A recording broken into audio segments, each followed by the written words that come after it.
Good morning, students. Today we will discuss Chapter 9 Motion and Time. Introduction. A motion could be along a straight line. It could be circular or periodic.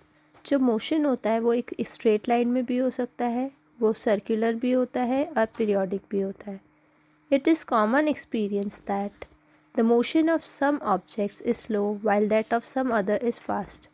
ये common experience है. जैसे हम जानते हैं कि कुछ objects का motion जो होता है वो स्लो होता है और कुछ का बहुत फास्ट होता है. स्लो और फास्ट. तो स्लो और फास्ट कैसे होता है वो देखेंगे. If vehicles are moving on a road in the same direction, अगर व्हीकल्स रोड पर सेम डायरेक्शन में चल रही है, वी कैन ईजिली टेल, तो हम ईजिली बता सकते हैं कि कौन सा फास्ट चल रहा है दूसरे से. Let us look at the motion of vehicles moving on a road. तो हम अब उसी के बारे में देखेंगे कि व्हीकल्स जो रोड पे चलती है उसका मोशन कैसा है. The distance moved by object in a given interval of time can help us to decide which one is faster और स्लोअर. जो ऑब्जेक्ट ने डिस्टेंस किया है गिवन इंटरवल ऑफ टाइम में, वो हमें बताता है, वो हमें डिसाइड करने में हेल्प करता है कि कौन फास्ट है और कौन स्लो है. For example, imagine that you have gone to see of your friend at the bus stand. Suppose you start pedaling your bicycle at the same time as the bus begins to move. The distance covered by you after 5 minutes would be much smaller than that covered by the bus. So आप suppose करो कि आप अपने friend को सी of करने के लिए bus stand पे गए हैं. तो आपके पास बाइसाइकिल है. आप सेम जब बस स्टार्ट होगी उसी सेम टाइम पे आप अपनी बाइसाइकिल को पैडलिंग देना स्टार्ट करेंगे. तो आप ऑब्ज़र्व करेंगे कि जो डिस्टेंस आपने कवर किया है 5 मिनट्स बाद, वो बस से बहुत ही स्मॉलर है. बहुत कम डिस्टेंस कवर किया है आपने. यू विल से दैट बस is moving faster than the bicycle. तो हम कह सकते हैं कि बस बाइसाइकिल के कंपैरिजन में फास्टर मूव कर रही थी. We often say that faster vehicle has a higher speed. तो हम कह सकते हैं जो व्हीकल फास्ट चल रही है उसकी स्पीड कैसी है, हाई है. In a 100 मीटर रेस में it is easy to decide whose speed is the highest. ये डिसाइड करना बहुत ही ईजी होगा कि किसकी स्पीड जो है वो हाई है, हाईएस्ट है. One who takes shortest time to cover the distance of 100 meters has the highest speed.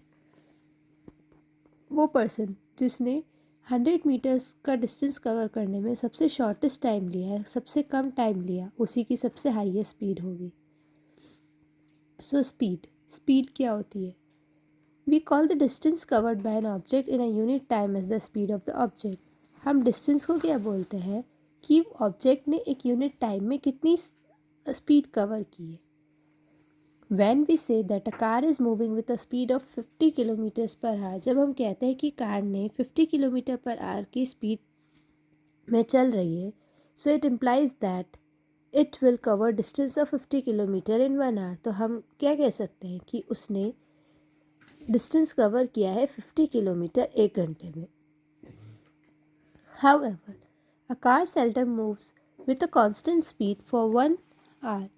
तो हम कह सकते हैं कि कार का जो सेल्डम है वो एक कांस्टेंट स्पीड पे चल रहा है 1 घंटे से ही.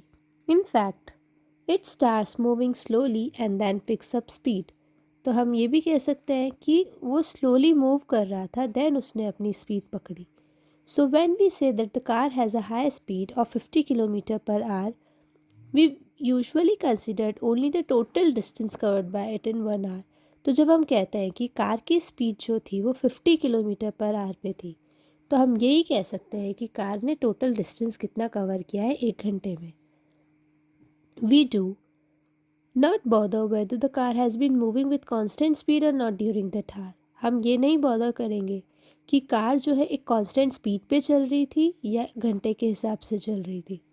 The speed calculated here is actually the average speed of the car. जो हमने स्पीड कैलकुलेट करी वो क्या थी? एवरेज स्पीड थी कार की. We shall use the term speed for average speed. So for us the speed is total distance covered divided by the total time taken. तो जब हमें स्पीड एवरेज स्पीड निकालनी है तो वो कैसे निकाली जाती है? Total distance covered divided by total time taken. ये स्पीड का फॉर्मूला होता है. We can determine the speed of a given object once we can measure the time taken by it to cover a certain distance. हम speed को भी determine कर सकते हैं जो गिवन ऑब्जेक्ट है कैसे? जब हम टाइम टेकन मेजर करें उसने सर्टेन डिस्टेंस में कितना किया है उसके according. In everyday life we seldom find objects moving with constant speed over long distance for a long duration of time.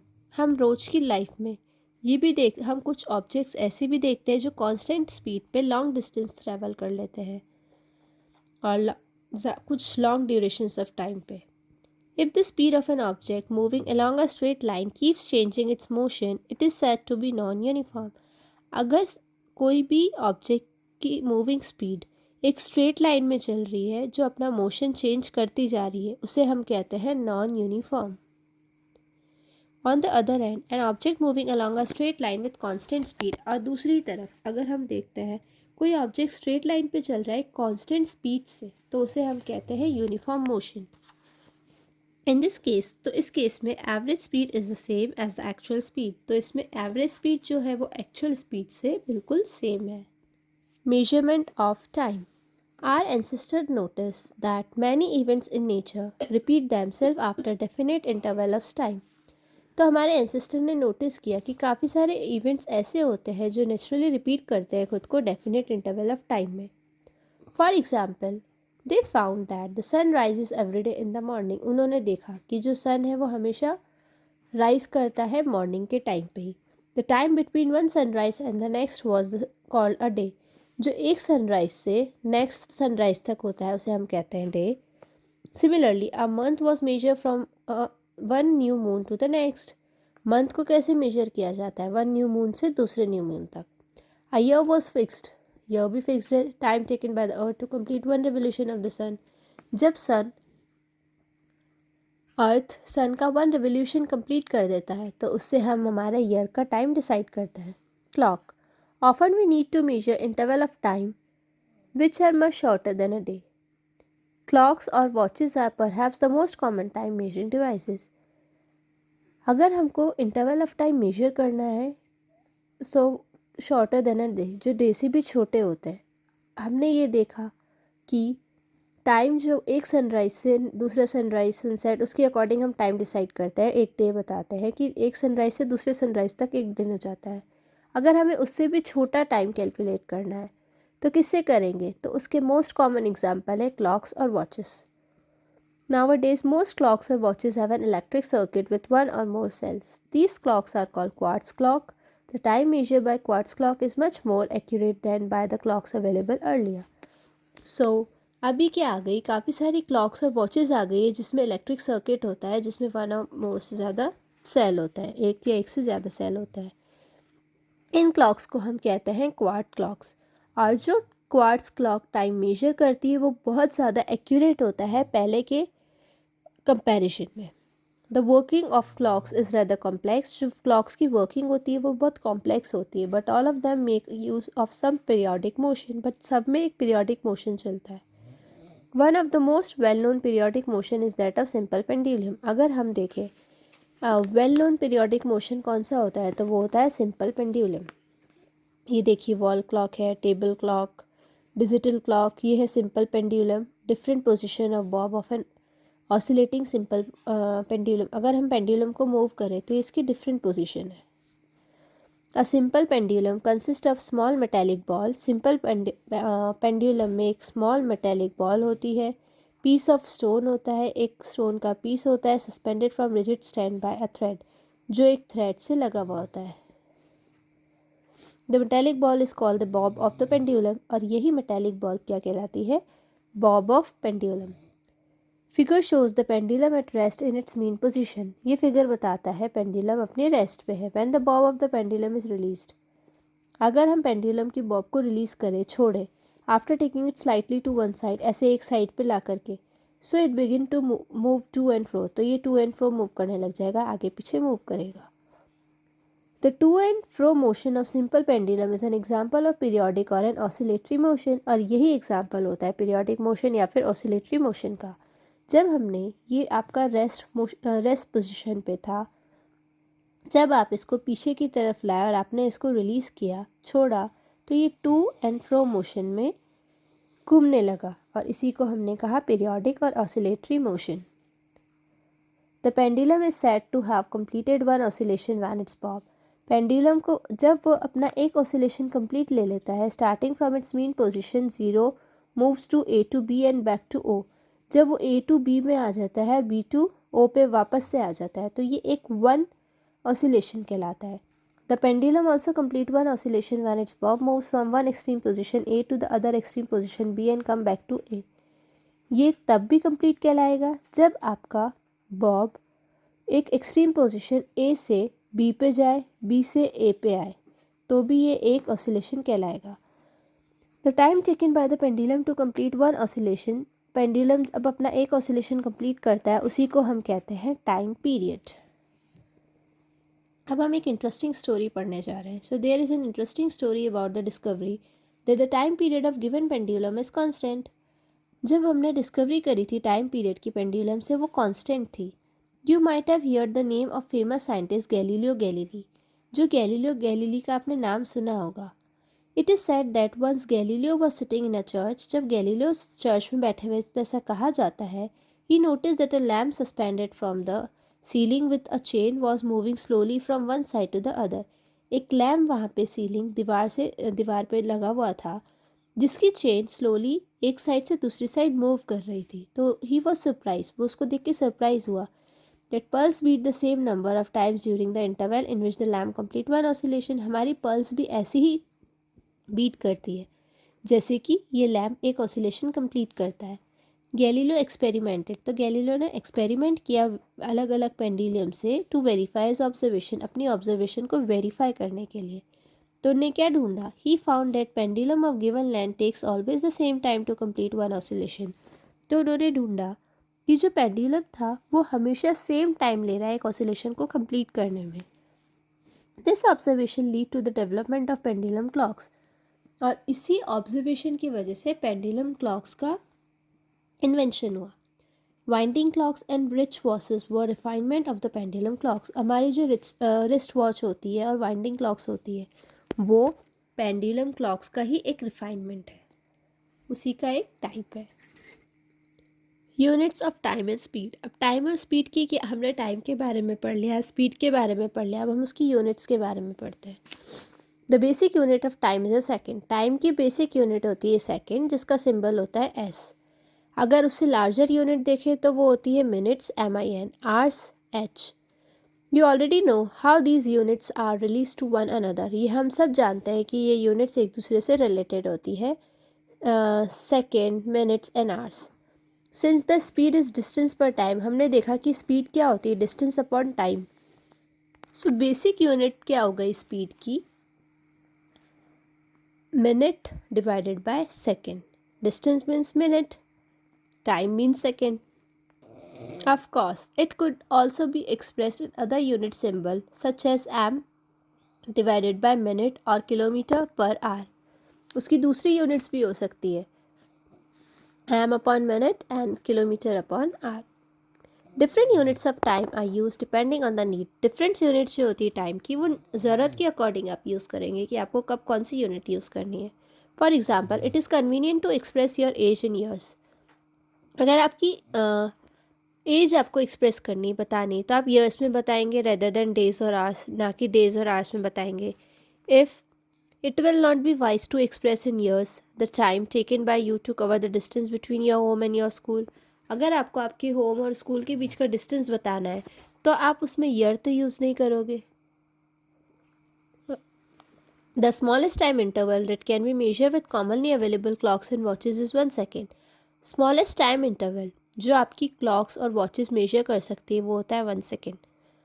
However, now special clocks are available. अब special clocks भी available है that can measure time interval smaller than a second, जो second से भी smaller time major कर सकती है. ऐसी क्लॉक्स अब अवेलेबल है. Some of these clocks can measure time interval as small as 1 millionth or even a microsecond is 1 millionth of a second. जो क्या कर सकती है, 1 मिलियन का टाइम मेजर कर सकती है, 1 बिलियंथ ऑफ सेकेंड का टाइम भी मेजर कर सकती है. A nanosecond is 1 billionth of a second.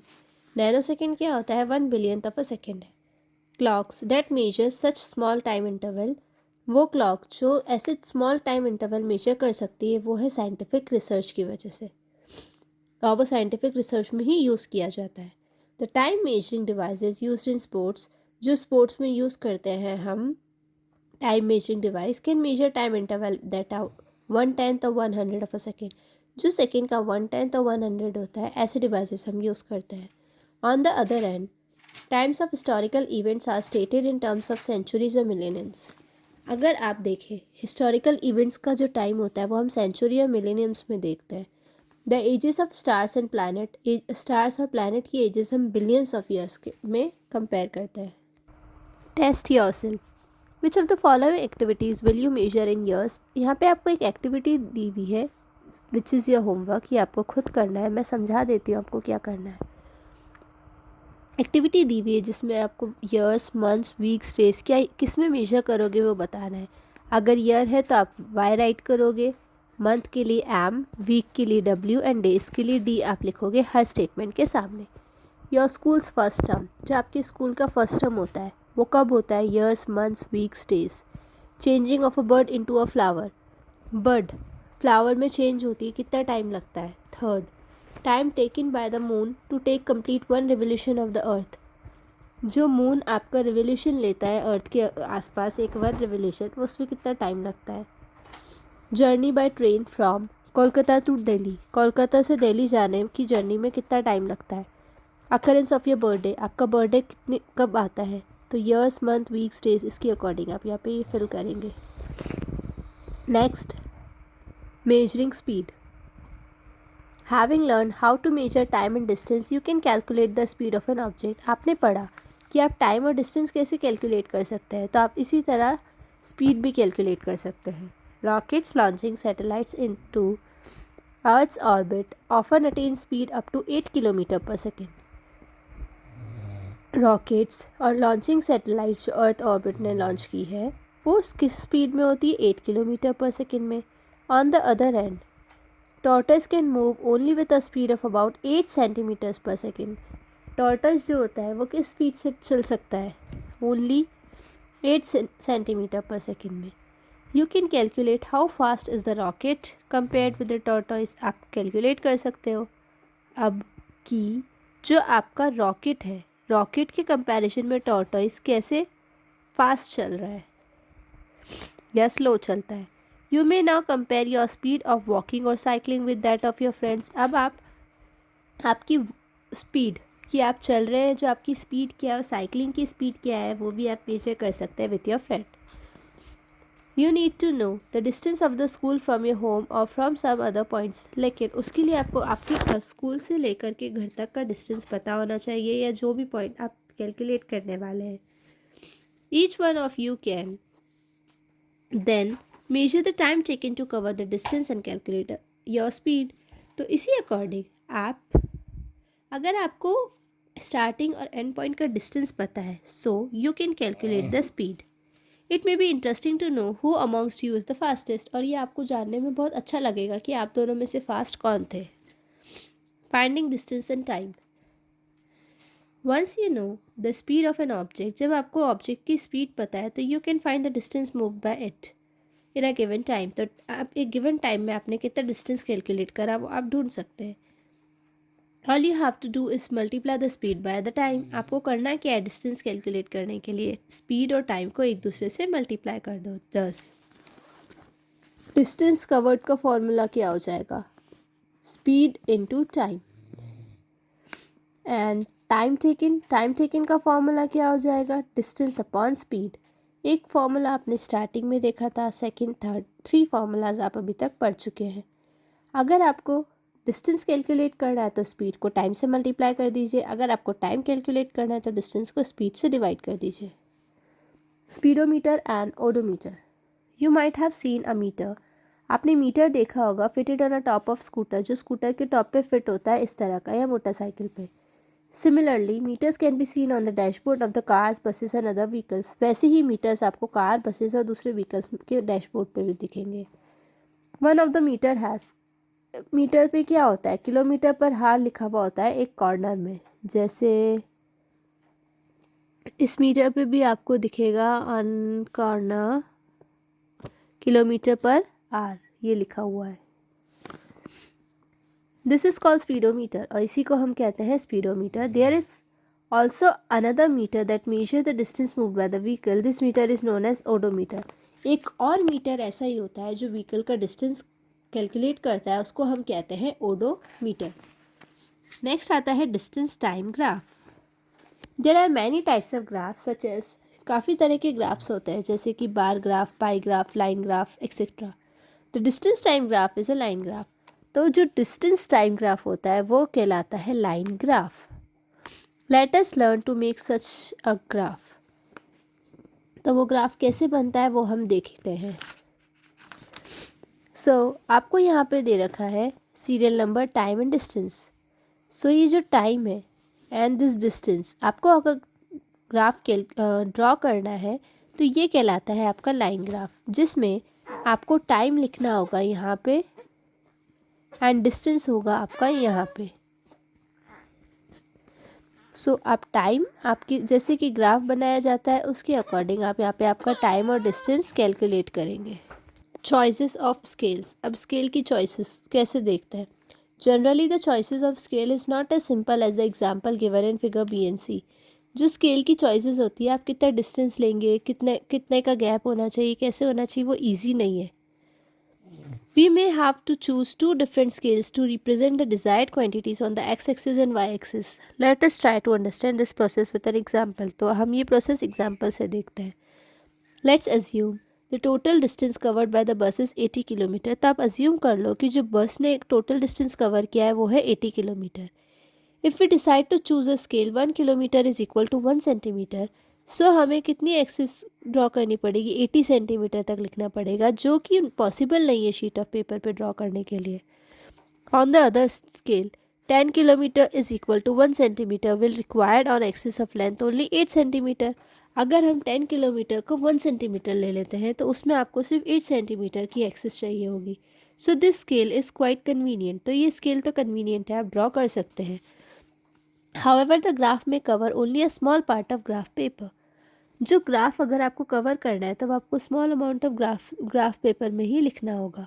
Some of the points to be keeped in mind. तो जो पॉइंट्स आपको ग्राफ ड्रॉ करते हुए माइंड में रखने चाहिए वो होते हैं difference between the highest and the lowest value of each quantity.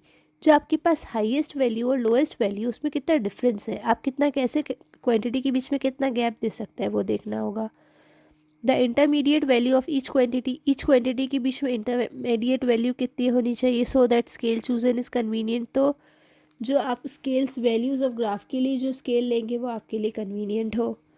To utilize the maximum part of the paper on which the graph is to be drawn. Maximum part of paper पे जिस आप graph draw कर सके ऐसी आपको quantity लेनी होगी.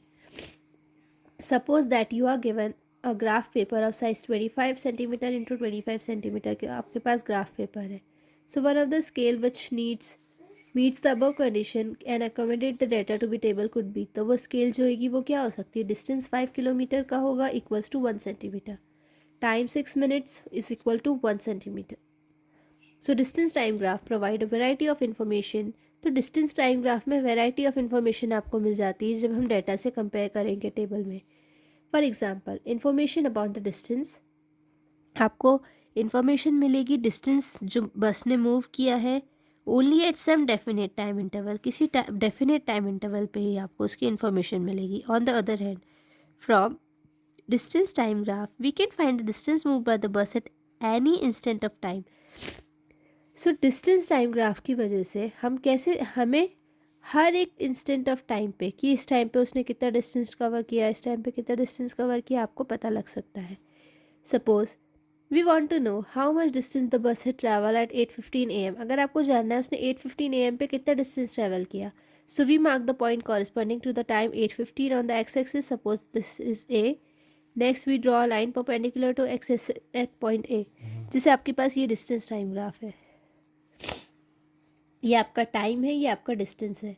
आपने यहाँ पे टाइम लिख लिया 8:39, 9:30, 10, ठीक है, और ये आपके पास डिस्टेंस लिखा हुआ है. आपको जानना है 8:15 पे कितना टाइम था, तो ये 8:15 पे आपने मार्क कर लिया ए पॉइंट. अब ये देखिए जो आपका यहाँ पे जाके ये आपका ये टाइम बता रहा है, तो उसने 8:15 पे कितना डिस्टेंस कवर किया था, 10 kilometre. meter. Okay. We then mark the point T. फिर हमने उस पे जब हमें पता चला उसने कितना डिस्टेंस ट्रैवल किया तो हमने वहाँ पे टी पॉइंट मार्क कर दिया ग्राफ पे परपेंडिकुलर लाइन इंटरसेक्ट पे. Next we draw line through the point T parallel to the x axis the intersect the y axis at the point B. The distance corresponding to the point B on the y-axis OB gives us the distance in kilometer covered by the bus at 8:15 AM. तो आपने क्या किया, जैसा कि उधर लिखा है 8:15 पे आपने ए पॉइंट मार्क कर लिया, सीधी परपेंडिकुलर लाइन ड्रॉ करी, उधर आपने टी मार्क किया, इससे आपने लाइन ड्रॉ करी, जो डिस्टेंस है वो आपको पता चल गया कि डिस्टेंस कितना है. तो आप यहाँ से टाइम भी कैलकुलेट कर सकते हैं, डिस्टेंस भी कैलकुलेट कर सकते हैं, और अगर आपके पास टाइम एंड डिस्टेंस दोनों है तो आप उसकी स्पीड भी कैलकुलेट कर सकते हैं. So that's all for the today's class. Thank you and have a nice day.